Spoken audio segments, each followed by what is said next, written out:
This is really wrecking my brain.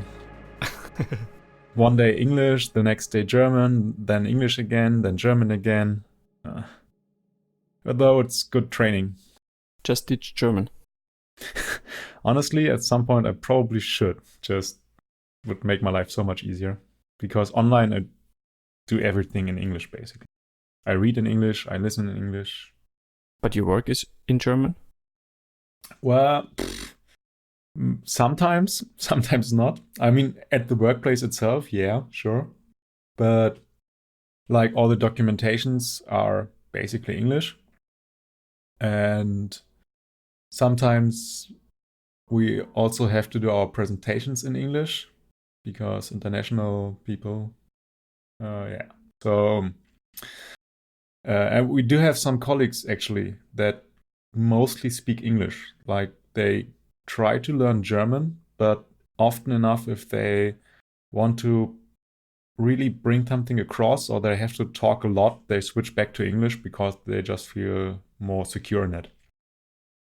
So you're never really sure what kind of language you have to deal with on a particular day.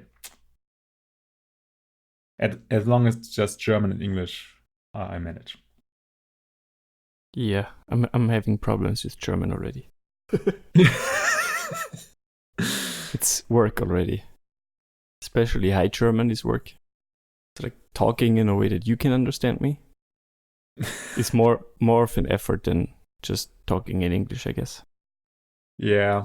Well, you were probably having problems from this get-go. I mean, as an Austrian guy, talking real German is like real effort. I was born with a giant handicap. Yeah, exactly. You were born Austrian. It's the worst. That's enough. Well, not the worst, but it's not a good start to begin with. Yeah. So, special recording this time. Oh yeah, I'm in your house. I don't know if you noticed. What? What? Like, snuck in through the back door. That's what she said. Actually, Hannes is really in my home. We tried to do it in the same room, but that didn't work out because we would need to install stuff for probably tens of thousands of euros to make that work. So soon TM. Exactly. When we're taking off. Still the dream. Professional podcast recording studio here in Berlin. And but we couldn't make it work in the same room with the stuff we have. So now you're in the upstairs room and I'm in my office and we're talking over the internet, though we're in the same in the same house basically. Yeah, that's kind of interesting, but we're trying to make it work for our listeners because we said we don't want to like have another break after we just started again. So this is the best solution we could come up with this time around. Yeah, so I think I should mention that I'm not in Berlin to record this episode. Like that's not the reason why I'm here. Now you spoiled it. Yeah. It's a side effect. Yeah, exactly. That's why my recording setup is of questionable quality. Well, as long as the production value doesn't dip from it. I mean, you should definitely do a photograph of your ghetto setup so we can put it on the website or include it in the show notes or something. The best thing about you coming here to record the podcast, though, is that you now have Mio Mio Mate ginger from my private stash. So the free mate is always the best one. Free anything is probably always the best one. So you bought Oblivion already, right? Yes. First day, basically, I bought Oblivion Round 2 with the quite expensive international kit. I mean, it's $85, I think, bucks, freedom bucks. So that's an expensive additional kit. But this time around, it seems like it's gonna make the 50 MOQ for the international kit. So I'm quite a happy camper about that. Yeah, you also have to remember on the bright side, the international kit includes lots of keys you will never need. It's amazing. Yeah, exactly. More plastic stuff I can store in some drawer and never have to use. But if we go down that route, I mean, Yeah. our whole argumentation for international kits is just that it helps people, and it's just impossible to add different kits for different languages. So Yeah. that's the price we have to pay, I guess. Yeah. I think my argument is mostly that even for German, you don't need as much compatibility as you packed into the kit. Yeah, sure. It's a bit overboard, especially because it includes a few keys that are only usable if you have the another one of the additional kit sets, like the Space Cadet version add-on keys or something. So, and it's only for the base variant and not the I forgot the name, the white alpha variant. So there's that. But that's like, at least we get something. As we shouldn't be too critical of it. Yeah. It's called Hagoromo for whatever reason. I don't know what that means. Doesn't that come from another kit? I think. I don't know. It's just whatever. It's just white alphas instead of gray alphas.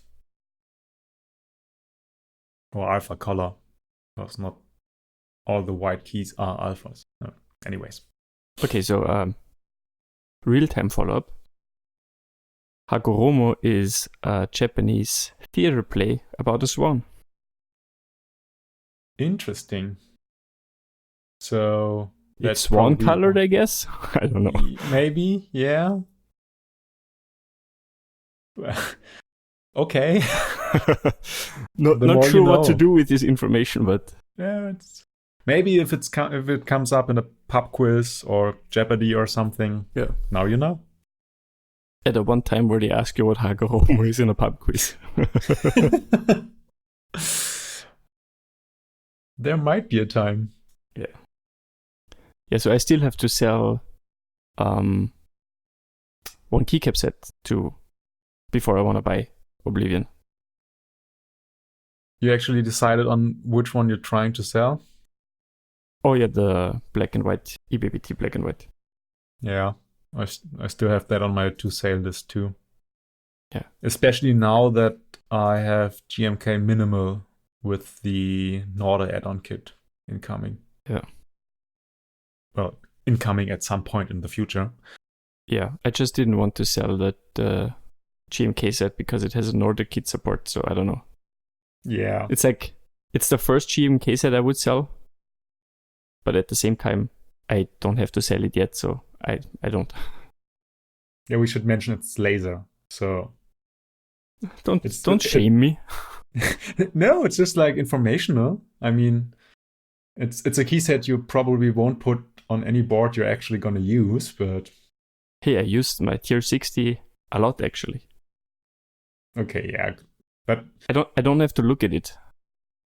Except when the RGBs are on and blinding me because they are so bright. The tier 60 builds are such memes. It's so nice. But I mean, I think we talked about it already. It's interesting how those builds turned up better than expected. Like, they were done for the memes, I guess, and then they're actually quite usable. So there's that. I will sell it as soon as I have a replacement for a tactile board. Yeah. That's basically it. I have so much stuff to sell. Me too. But I also have to wait for a lot of stuff. honestly ready to sell some other stuff. Yeah, I just wanted to mention, in contrast to you, I actually sell things and don't just want to sell them. True. But I guess I also have a bit more space to store stuff now. So I'm a bit of a hoarder. I accept that, but yeah, I'm not just, really. Although I was thinking, just last week, I was thinking of IKEA sells those wall-mounted. It's like a sheet that you can mount, like hangers into it. like pegboards. Yeah. Like the like a big board of basically holes. You can stick exactly. stuff in it. And I was already thinking about buying one of those just to hang keyboards, but I'm not sure. I don't have that many. I have nothing nice, so I don't know. You have some nice boards. I mean, you have an ANSI, which is a lot more ANSI than I have currently. That's 100% more ANSI, yeah. Yeah. On the other hand, I think we're not going to talk about the perils of kwer delay today. I think that's reserved for another podcast, I think. There would be a special kwer delay episode. Oh, that's going to be an epic one. And it will also be kwer delayed. Obviously. So I don't know when it comes out. No, it will come out. We just don't know when. Like all your group buys, basically. Exactly. Well, on some, I'm starting to worry that they'll never come out. So yeah, we'll see how that develops. I have nothing nice enough to make actual money from it. I guess I don't. Maybe the tier 6 they can sell for slightly more because it is like has the RGB mod in it, but I don't know. And a nice PCB. Yeah. Although I will not sell the switches that are in currently, so I have to build it with other switches first.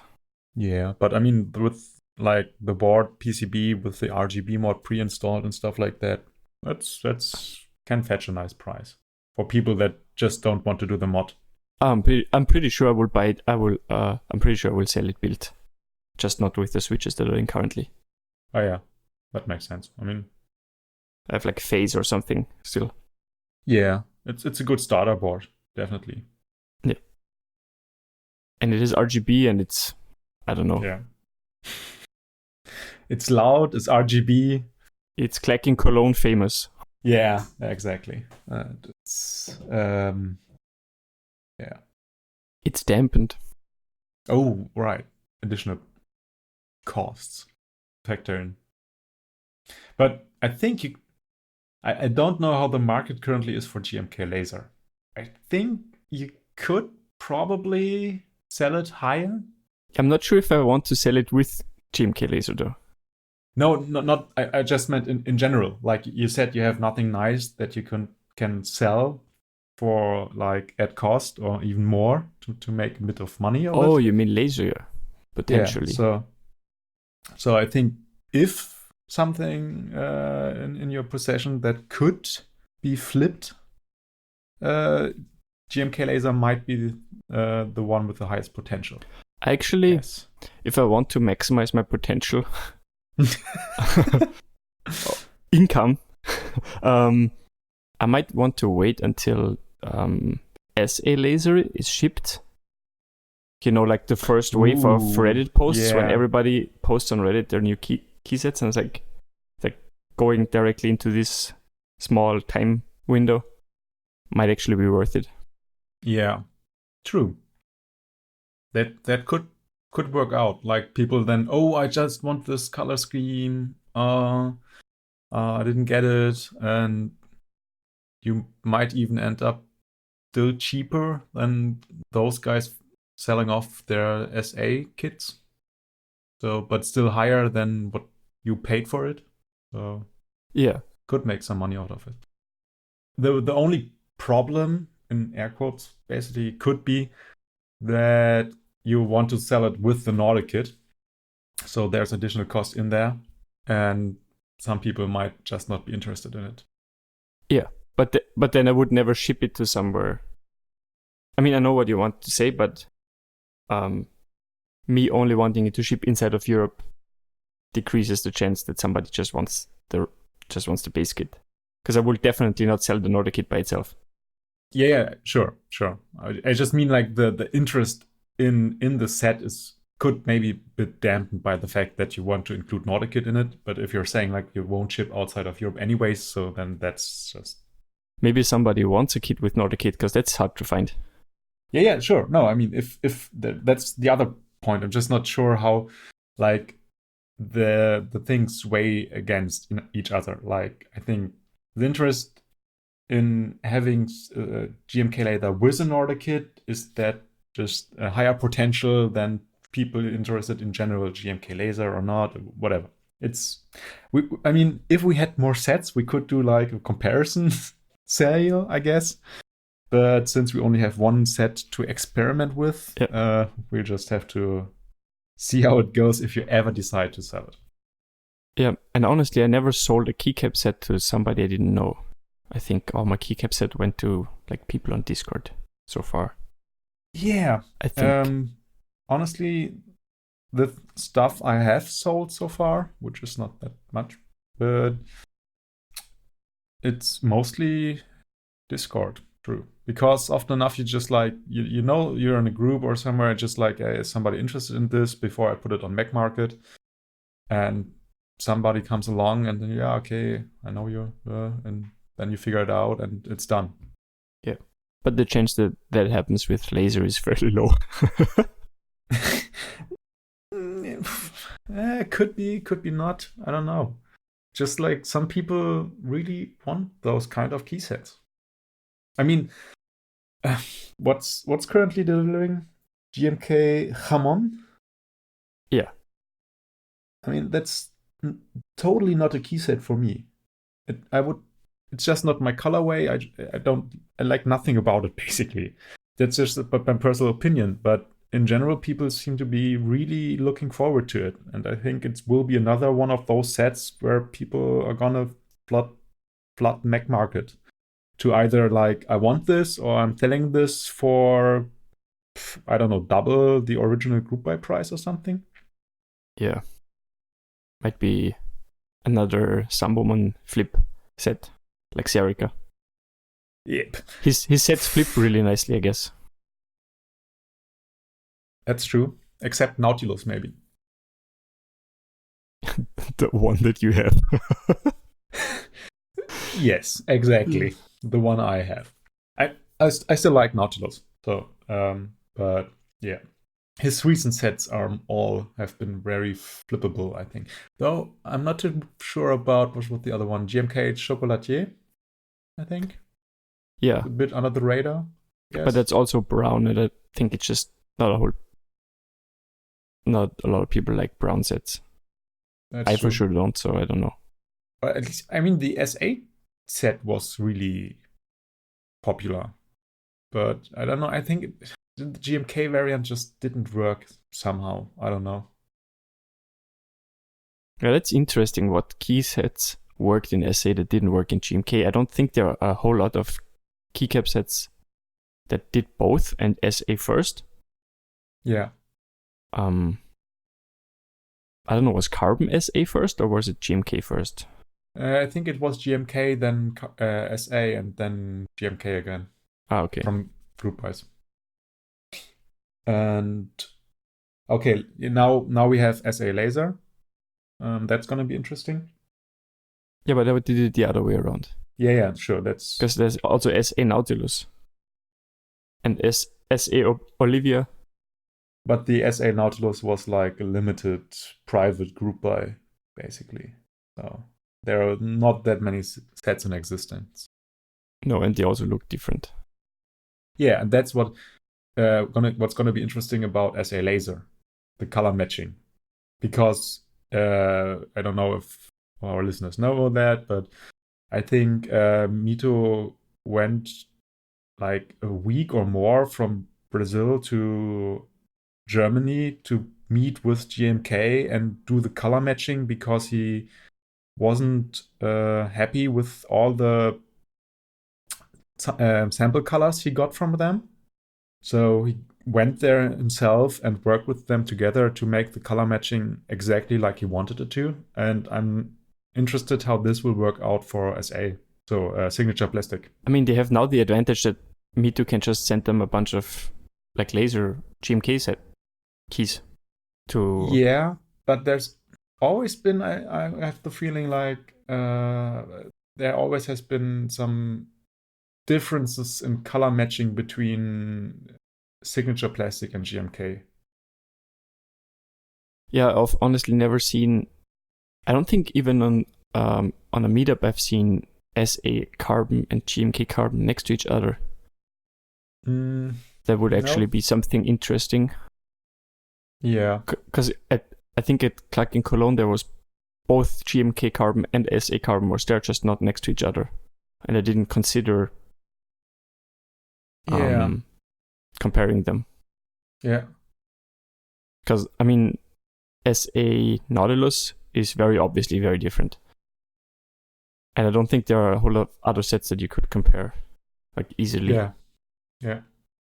It just might come down to them using a different color reference chart or system than GMK, I think. Yeah, I mean that's why sending them keycaps is probably better than anything else, really. Yeah, sure, but still, I'm not gonna say it's gonna be. I'm not saying it's gonna be a problem. I'm just like interested to see how it will work out because laser is such a specific colorway. Yeah. Like it's not like it's just it's a combination of gray with something else or something where just like if the gray is a bit off, it's not that bad or something.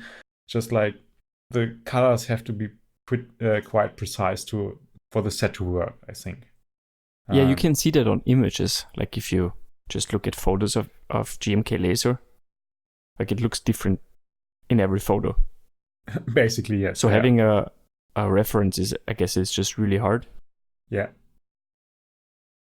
And I think for Sarika, I think Zambomon just sent GMK like some Lego plastic parts because he said this is the specific color I want to have, and they could match it exactly because Lego uses the same ABS plastic as GMK does, I think. So they have it really easy to match those colors, basically.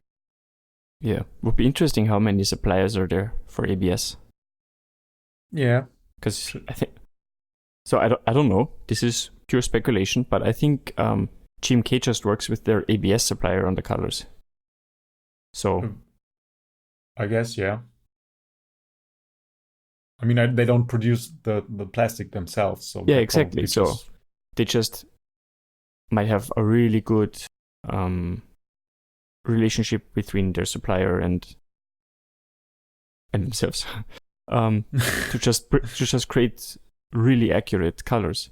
Yeah, and I think for Lego that's the same. I mean, for them it's really important that like the red bricks now have the exact same red than the red bricks from 20 years ago. Yeah. And they can do that, so. Yeah. And I think a lot of people have already commented on how good GMK is with color matching. If, and that's the important part, you provide them with accurate samples. If you can give them like a real world plastic chip, they can match it.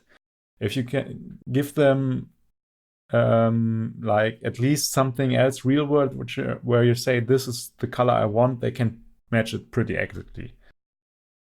But you still have to be sure yourself how that set looks. Because if the designer doesn't have the right vision for it, they can't do much about that. So yeah, I think we all know what you're referencing, but let's not go down that route. Yeah, I mean, have a vision, have a good reference like a raw color or just something like a plastic chip that you can send them, and they can match it. They showed it time and time again. Yeah. And the important part is RGB colors are not something they can match. RGB is not a physical color. Right. So just some hex codes won't give you an accurate estimation of how the set's gonna look. And that's why you often have this term of render bait in keycap ICs or group buys. So that means just like you have a render, you're looking at this computer generated image on your screen. And so there are a lot of different color references systems used in viewing this and producing it. So there's not a lot of guarantee that what you're looking at on your screen is gonna be how it's gonna look if you have the set in front of you. So it needs someone to have a clear vision and know how the system works to have at least an accurate estimation on screen how it's gonna be looking in real life later on. Yeah, and a render will always be an estimation, because even if you have a RAL color to base it on, you have to convert the RAL color into usually RGB to even put it into whatever you use for rendering. Because even if that software might have RAL colors, like then it's just doing it in the background, because the computer can't do anything with RAL colors. Yeah. You have to convert it into RGB, and then you render it, and then you show it on a variety of screens that have a variety of color accuracy. So it's like translated twice at that point. It's like still a post with colors. yeah. It's like these things where people put text in a language into Google Translate it in another language, then translate that language again, and then back again to the original language, and it's something completely different. That's about the same with colors. Like, yeah, you always get it's just estimating between the different reference systems, especially if you're going real world and computer world. That's really hard to get right. Yeah, I mean, there's a reason why reference monitors are thousands of euros. Yeah, and they are just like getting close to the accuracy. Like the closer you get, the more expensive it will get. Yeah. And let's be honest, like 90% of people don't have anything that's even close to any reference, because it doesn't matter. In the real world, it doesn't matter. If the green on a website looks slightly different than the green of whoever designed the website, who cares? But if you look at something that you want a really accurate color of something that you will physically own, there will always be something lost in the translation between the screen colors and the physical colors of the object. In this case, the keycaps. Yeah, exactly. So always keep that in mind if you're looking at ICs, and especially if you're looking at ICs on your phone, as most people do, because phone screens have most of the time not a very color accurate screen calibration. They're especially older or Samsung devices are known for their really oversaturated colors. So everything pops way more. It just looks better, but it's hard to have something like that when you're looking at trying to estimate if you like an IC set or a set in IC or in group buy, because the colors just look vastly different than what you're probably going to later receive. So always have that in mind. Yeah. I mean, you always have to consider first, is the color a GMK standard color? Because if it is, then you usually can reference it with something else. And if it's not, there are a few things you can look at, like green, bluish, the area between green and blue is usually where like our monitors are the weakest. So if it's something that is greenish, bluish in color, that's always the ones that are dangerous to be very inaccurate, because this is a very weak point of our screens, as far as I know, at least. I tried to take a picture of a color sample for a keyboard once that was exactly like, it was similar to Makida's teal, I guess, and it was a nightmare. I couldn't color correct the image to look close enough to the aluminium sample I had in my hand to be happy with it. I just couldn't do it. Yeah, especially, I mean, plastic is one thing, but metal samples are even worse because you just have, depending on which process you have, you might have like this glittering or like this shine on it. That's you have a light different. reflection, and then it depends what kind of color temperature the light has that you're reflecting in it, and it's just a nightmare. And the viewing angle and stuff like that, so colors change, and that makes it really, really difficult. Even if you have a sample on hand, photographing a sample is skill in itself. So, yeah. Things are complicated with colors. That's just the main point we're trying to make. Yeah. So, don't believe what you see except if it's white. And even then, like I always think it's interesting the difference between, like I own GMK Pristine. Yeah. And the images of GMK Pristine are not GMK Pristine. Yes. It's really easy to take a picture of a keyboard with GMK Pristine on it and make it look like the pictures of, I think it was Frontier Solid, and make it look like this. But it doesn't look like this in the real world. Like if you go to Frontier right now and look at the GMK Pristine renders and then put in your head that it's just the alphas of GMK 9009 or G, basically. Like those are two very different colors. Yeah.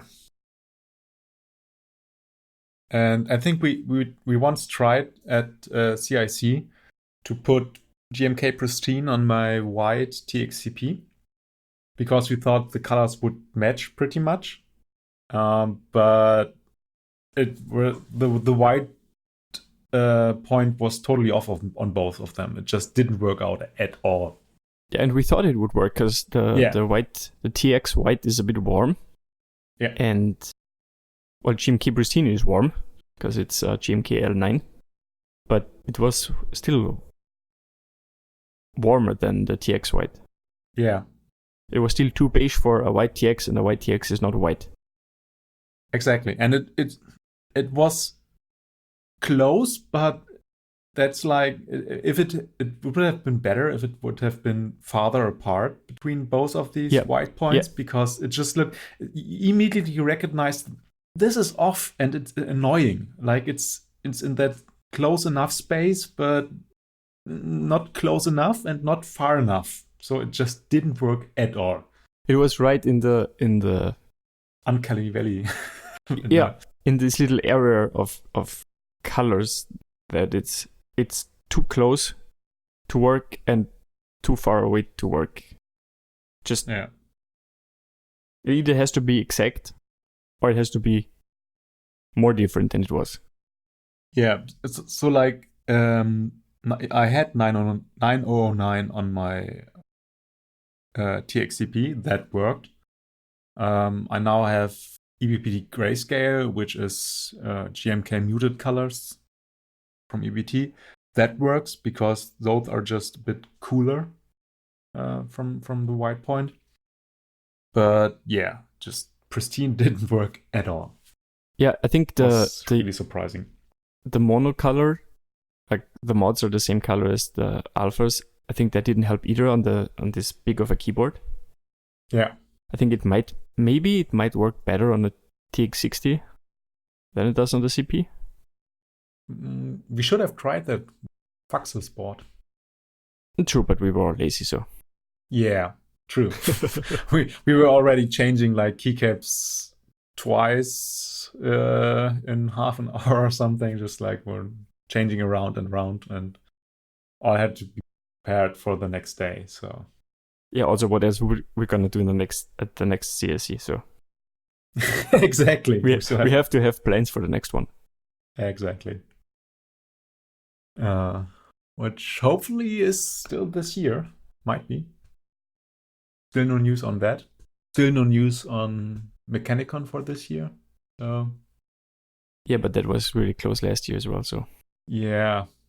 At least mentally preparing to know it like 2 weeks in advance.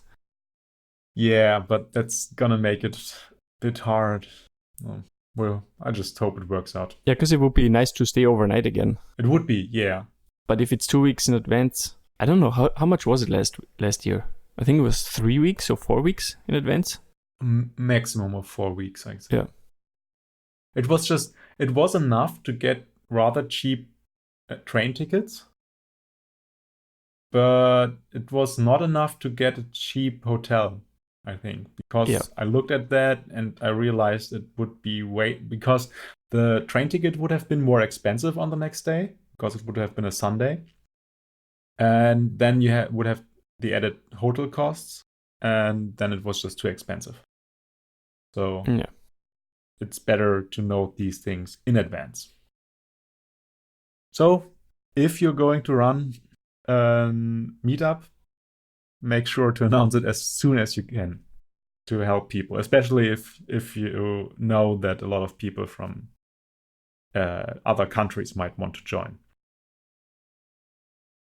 And it's just like, I mean, for the size of Mechanicon, it would even be better to have it announced way beforehand. I mean, if it's a smaller meetup for a few people, it's okay-ish, I think, to be a bit shorter in your announcement. But for these large things, it would be nice to have it like half a year in advance or something.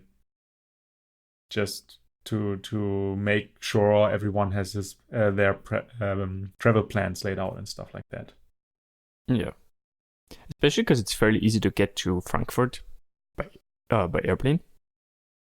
Yeah. Because it's like a giant... The biggest airport in Germany, I think. Yeah, it's a giant hub. So it makes it easy and cheap to get there. But yeah, as we said, you have to know it in advance. Yeah. So I just noticed how long we are already recording and that we talked a lot about stuff we didn't have on the docket for today. We have to record ahead in the next for the next few weeks anyways, because somebody is going on long vacations far away. True. I wonder who that person might be. It's not me. But I will also be busy at least one of the weekends that we were supposed to record. So it works out that way anyways. But yeah, we will have to pre-record stuff for the future, and then we just take the topics from then. Yeah. I think we have enough other episode ideas, but this turned out vastly different than what we planned, or rather not planned, I guess, in a way. I can't remember if we talked about it in the last episode, but yeah, we kind of talked about it, that we just try to do it with less preparations, which doesn't mean no preparations. Like, we think about topics we want to talk about or that are currently important enough to talk about or interesting enough to talk about. And so we try to organize it by like headlines, like this is the topic, and then we just kind of free flow it away. Yeah. And this time we had a totally different topic on our head, and well, but it's nice to know that we just can talk about anything and make an episode, which is kind of cool, I guess. Yeah. I have to edit it in a way to make sense of it all, but it shouldn't be too hard.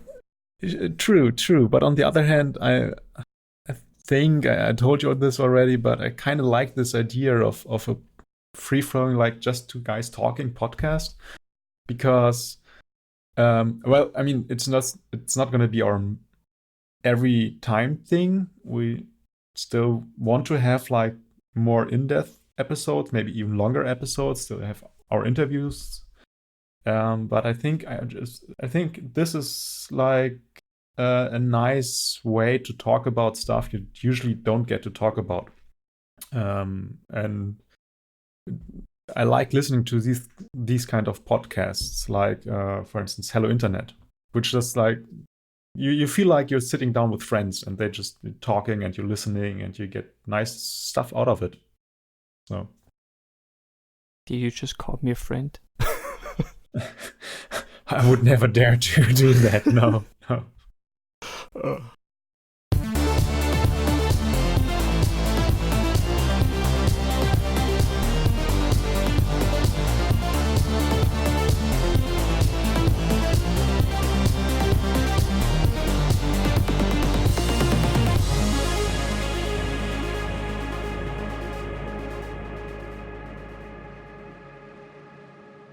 So I guess we're both happy that we didn't had to cancel another episode so shortly after just bringing out our return episode, basically.